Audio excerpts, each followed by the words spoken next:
Hello friends, today we are going to discuss class 6 civics 4th chapter under the title Key Elements of a Democratic Government. In this chapter we will discuss about some key elements of a democratic government. First, people's participation, resolution of conflicts and equality and justice. Friends ये जो chapter है ये south Africa के example से start होता है। South Africa में पहले जो गवर्नमेंट थी वो अपार्थीड की पॉलिसी पर काम करती थी बिफोर 1994 1994 से पहले रंग भेद की नीति पर काम करती थी। तो यहाँ पर हम सबसे पहले डिस्कस कर लेते हैं कि अपार्थीड क्या होता है, रंग भेद क्या होता है। Apartheid is the policy of discrimination on the basis of color of skin and creed. In other words, we can say apartheid is the separation on the basis of race. यानी कि हमारी जो स्किन का जो colour है, जो हमारी race है, जो नस्ल है, उसके आधार पर जो डिस्क्रिमिनेशन किया जाता है वो अपार्थीड कहलाता है। इसको हिंदी में रंगभेद कहते हैं, जैसा कि मैंने अभी आपको बताया। तो साउथ अफ्रीका की गवर्नमेंट जो है वाइट लोगों की गवर्नमेंट थी। वहाँ पर रहने वाले जो दूसरे रेस के, दूसरे क्रीड के, दूसरे रिलीजन को मानने वाले जो लोग थे, ब्लैक लोग थे, इंडियंस थे, उनके साथ वहाँ की सरकार बहुत ही डिस्क्रिमिनेशन का, भेदभाव का व्यवहार करती थी। उनके लिए सेपरेट कॉलोनीज़ बना रखी थी, उनके लिए सेपरेट स्कूल्स और सेपरेट अस्पताल होते थे। उनके ऊपर तरह तरह की एट्रोसिटीज़ की जाती थी, तरह तरह के अत्याचार किए जाते थे। इन सब चीज़ों से परेशान होकर वहाँ पर एक बहुत ही फेमस लीडर हुए जिनका नाम आप लोगों ने सुना होगा, नेल्सन मंडेला। उन्होंने एक पार्टी बनाई, अफ्रीकन नेशनल कांग्रेस, और उन्होंने वहाँ की साउथ अफ्रीका की सरकार का प्रोटेस्ट करना शुरू कर दिया। उनकी जो अपार्थीड की जो पॉलिसी थी उसका विरोध करना शुरू कर दिया। वहाँ की सरकार ने नेल्सन मंडेला को जेल में डाल दिया और नेल्सन मंडेला लगभग 28 वर्षों तक जेल में रहे, लेकिन उन्होंने अपना आंदोलन बंद नहीं किया। और 1994 में साउथ अफ्रीका में इलेक्शंस हुए और वहाँ पर एक डेमोक्रेटिक गवर्नमेंट सेटअप हो गई। और उसके बाद वहाँ की सरकार जो भी काम करती है वो अकॉर्डिंग टू कॉन्स्टिट्यूशन करती है। और आज की तारीख में साउथ अफ्रीका में किसी भी तरह का कोई डिस्क्रिमिनेशन नहीं होता है, सभी लोगों के साथ इक्वल बिहेवियर किया जाता है, सब लोगों को इक्वल अपॉर्चुनिटीज़ मिली हुई हैं। तो यहाँ पर आप देखिए 1994 के बाद साउथ अफ्रीका में जो डेमोक्रेटिक गवर्नमेंट आई उसने लोगों को इक्वालिटी का, जस्टिस का अधिकार दिया। और जो लोग सालों से अत्याचार चले आ रहे थे वो सब बंद हो गए। तो अब हम डिस्कस करेंगे की elements of a democratic government. Students, आपके इस चैप्टर में 3 की एलिमेंट्स पर फोकस किया गया है, जैसा कि मैंने स्टार्टिंग में बताया था। तो फर्स्ट हम डिस्कस करेंगे पार्टिसिपेशन। एक जो डेमोक्रेटिक गवर्नमेंट होती है उसके अंदर लोगों का पार्टिसिपेशन मस्ट होता है। लोगों की भागीदारी से ही वो सरकार लोकतांत्रिक सरकार बन पाती है, कहलाती है। डेमोक्रेटिक गवर्नमेंट में, लोकतांत्रिक सरकार में लोग किस तरह से अपना पार्टिसिपेशन करते हैं या कर सकते हैं वो हम डिस्कस करते हैं। पहला तो जैसा आप सब लोग जानते होंगे कि लोकतांत्रिक सरकारों के अंदर सभी नागरिकों को वोट डालने का अधिकार होता है। जैसे हमारे देश में जिन लोगों की आयु 18 साल या 18 साल से ज़्यादा हो चुकी है उन सबको वोट डालने का अधिकार है, चाहे वो महिला हो, पुरुष हो, अमीर हो, गरीब हो, किसी तरह का कोई डिस्क्रिमिनेशन इस मामले में नहीं किया गया है। सभी लोगों को वोट डालने का अधिकार दिया गया है। तो हम वोट डालकर अपनी खुद की सरकार चुन सकते हैं, अपने रिप्रेजेंटेटिव्स को इलेक्ट कर सकते हैं। और जो दूसरा तरीका है डेमोक्रेटिक गवर्नमेंट में पार्टिसिपेशन का, वो है हम खुद इलेक्शन भी लड़ सकते हैं। वोट तो डाल सकते हैं, साथ ही इलेक्शन में खुद भी हम खड़े हो सकते हैं, खुद भी इलेक्शन में पार्टिसिपेट कर सकते हैं। इसके लिए किसी तरह का कोई क्राइटेरिया डिसाइड नहीं किया गया कि पर्टिकुलर किसी कास्ट या क्रीड के लोग ही खड़े होंगे। इंडिया में जितने भी लोग हैं वो सभी लोग इलेक्शन में पार्टिसिपेट कर सकते हैं, खुद इलेक्शन लड़ सकते हैं। और जो तीसरा तरीका है वो है कि सरकार हमारे लिए जो प्रोग्राम और पॉलिसीज़ बनाती हैं, अगर हमें लगता है कि वो सही नहीं है, तो हम सरकार की जो पॉलिसीज़ हैं, जो प्रोग्राम्स हैं, उनको हम क्रिटिसाइज़ कर सकते हैं। और क्रिटिसाइज़ करने के लिए हमारे पास बहुत सारे प्लेटफॉर्म्स अवेलेबल हैं। जैसे टीवी के माध्यम से क्रिटिसिज्म किया जाता है, आप लोग देखते हैं न्यूज़ चैनल्स में आता है। सरकार की जो प्रोग्राम और पॉलिसीज़ हैं उनको लेकर डिस्कशन चलता है, डिबेट्स होती हैं, न्यूज़पेपर्स में लिखा जाता है। और आजकल तो सोशल मीडिया अवेलेबल है सभी लोगों के पास, जहाँ पर हम लोग अपनी बात को रख सकते हैं। ज़रूरी नहीं है कि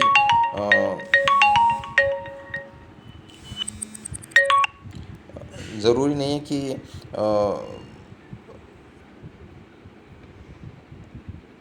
सिर्फ सरकार को क्रिटिसाइज़ ही किया जाए। सरकार को सरकार के फेवर में भी बातें के अगेंस्ट में भी बातें बोली जाती हैं। तो लोग सोशल मीडिया के माध्यम से, प्रिंट मीडिया के माध्यम से, इलेक्ट्रॉनिक मीडिया के माध्यम से सरकार को क्रिटिसाइज़ कर सकते हैं या सरकार को सपोर्ट कर सकते हैं। तो ये, या यूँ कह सकते हैं हम कि डेमोक्रेटिक गवर्नमेंट के अंदर सभी लोगों को फ्रीडम ऑफ स्पीच मिला हुआ है, फ्रीडम ऑफ एक्सप्रेशन मिला हुआ है। सभी लोगों को बोलने की आज़ादी है, अभिव्यक्ति की स्वतंत्रता है। अब यहाँ पर अभिव्यक्ति की स्वतंत्रता का मतलब ये नहीं कि हम कुछ भी बोल दें, ठीक है। तो ये तीन तरीके हैं जिनसे हम सरकार में, एक लोकतांत्रिक सरकार में, एक डेमोक्रेटिक गवर्नमेंट में अपनी हिस्सेदारी को सुनिश्चित कर सकते हैं। अगर हम कहें कि कहीं ना कहीं जो आम लोग होते हैं, जो आम जनता है, उसकी डिसीजन मेकिंग में, पॉलिसी मेकिंग में भी हिस्सेदारी होती है। इसको अगर हम इंग्लिश में कहें तो हम कह सकते हैं involvement of A common man in the decision making process. Friends, ये था कि फर्स्ट की element of a democratic government, and that is participation. Second जो इसका की एलिमेंट है वो है रिजॉल्व कन्फ्लिक्ट। देखिए, रिजॉल्व कॉन्फ्लिक्ट का मतलब है कि चाहे दो लोगों के बीच में झगड़ा हो, उसको सुलझाने का काम सरकार के द्वारा या सरकार के जो और दूसरे ऑर्गन्स होते हैं, जुडिशरी होती है, उसके द्वारा किया जाता है। या किसी व्यक्ति का सरकार के साथ कोई डिस्प्यूट चल रहा है, या कोई स्टेट्स की सरकार है, आपस में किसी मुद्दे को लेकर आपस में उनके बीच में कोई कन्फ्लिक्ट है, तो ये सारी चीज़ें भी डेमोक्रेटिक गवर्नमेंट में इस तरह का सिस्टम जनरेट किया जाता है कि इन सभी मसलों को सुलझाया जाता है जुडिशरी के द्वारा। जैसे मैं एक एग्जांपल दूं कि मान लीजिए दो लोगों के बीच में झगड़ा है, तो जाहिर सी बात है जो कोर्ट है, जुडिशरी है, उसको रिजॉल्व करती है, उसको सुलझाती है।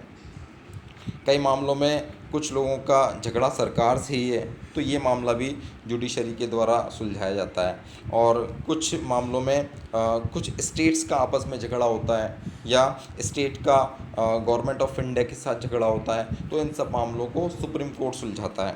मैं आपको एक एग्जांपल देके समझाता हूँ। जैसे कावेरी रिवर जो विवाद है वो केरला, कर्नाटका, तमिलनाडु, इन तीन स्टेट्स के बीच में है। कावेरी का जो कावेरी रिवर का जो जल है, कावेरी नदी का जो जल है, उसको लेकर ये तीनों स्टेट्स काफ़ी लंबे टाइम से आपस में झगड़ रहे हैं। तो ये मामला सुप्रीम कोर्ट में गया और सुप्रीम कोर्ट ने इस पूरे मामले को रिज़ॉल्व किया। जो उनकी पॉपुलेशन थी उसके प्रोपोर्शन में उनको वाटर डिस्ट्रीब्यूट करने का सुप्रीम कोर्ट ने आदेश दिया, और इस तरह का जो ये मामला था ये सुलझा लिया गया सुप्रीम कोर्ट के माध्यम से। तो resolve conflict is the second key element of a democratic government. Third and most important key element of a democratic government is equality and justice. देखिए, लोकतांत्रिक सरकार के अंदर इक्वालिटी ज़रूरी है। सभी लोगों के साथ सरकार के द्वारा समान व्यवहार किया जाए, कोई किसी तरह का डिस्क्रिमिनेशन नहीं किया जाए, सभी लोगों को इक्वल अपॉर्चुनिटीज़ दी जाएं, समान अवसर दिए जाएं। कास्ट के आधार पर, कलर के आधार पर, क्रीड के आधार पर कोई डिस्क्रिमिनेशन नहीं होना चाहिए। ये ख़ास बात होती है लोकतांत्रिक सरकारों की। सेकेंड है जस्टिस। अगर मान लीजिए कहीं किसी के साथ कुछ गलत हुआ है, चाहे अमीर है चाहे गरीब है या बहुत ज़्यादा गरीब है, उसके साथ कुछ गलत हुआ है, तो ये उसको हक होना चाहिए और होता है डेमोक्रेटिक गवर्नमेंट के अंदर, लोकतांत्रिक सरकार के अंदर, कि वो कोर्ट में जा सकता है अपनी जो भी उसकी प्रॉब्लम है उसको लेकर। इसके लिए भारत का जो संविधान है उसने आर्टिकल 14 में इक्वलिटी, राइट टू इक्वलिटी की व्यवस्था की है। Article 14A, equal all the persons are equal before law, और article 14B equal protection of law, यानी कि कानून के समक्ष सभी लोग बराबर हैं और कानून का समान संरक्षण। यानी कि कानून ये नहीं दिख रहा है कि कौन बड़ा है, छोटा है, अमीर है, गरीब है। कानून की नज़र में सब लोग बराबर हैं और सभी लोगों को कानून का, लॉ का इक्वल प्रोटेक्शन मिला हुआ है, समान रूप से संरक्षण मिला हुआ है। तो friends, these are the key elements of a democratic government.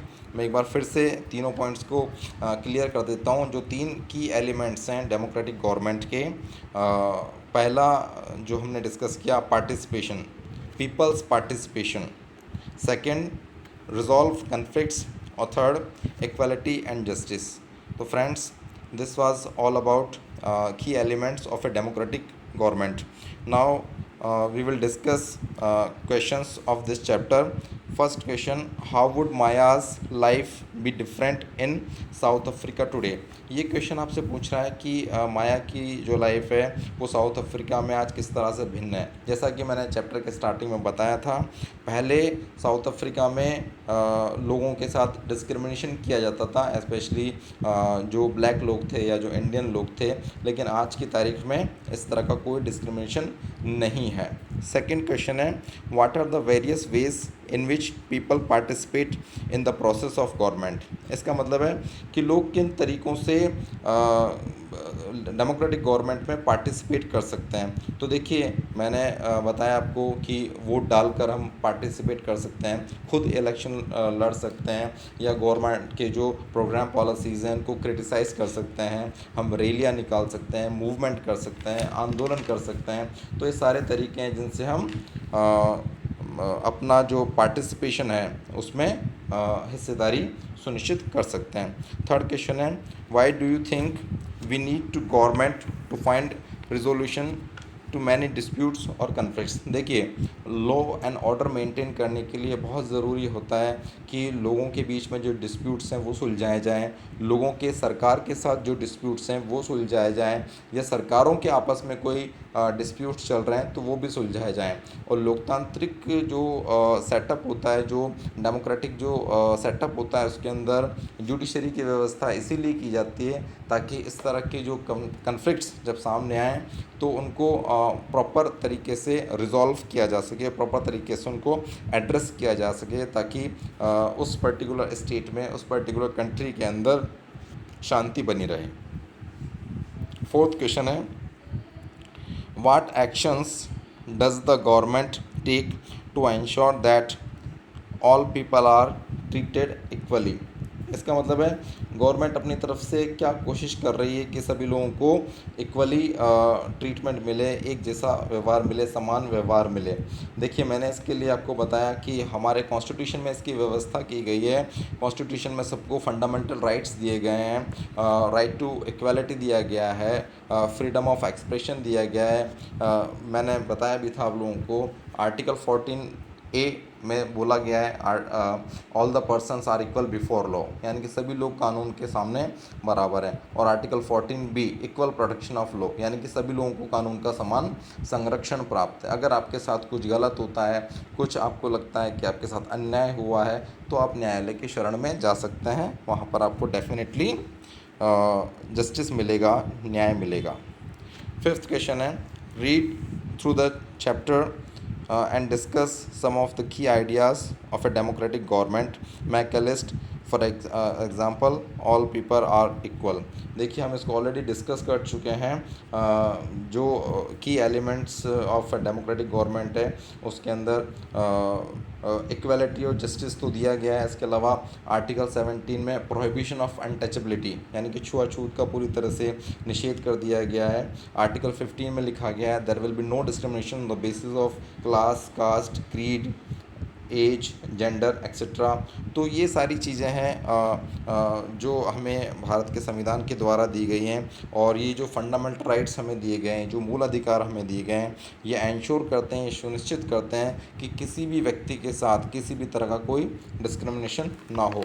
तो friends, this was all about this chapter key elements of a democratic government.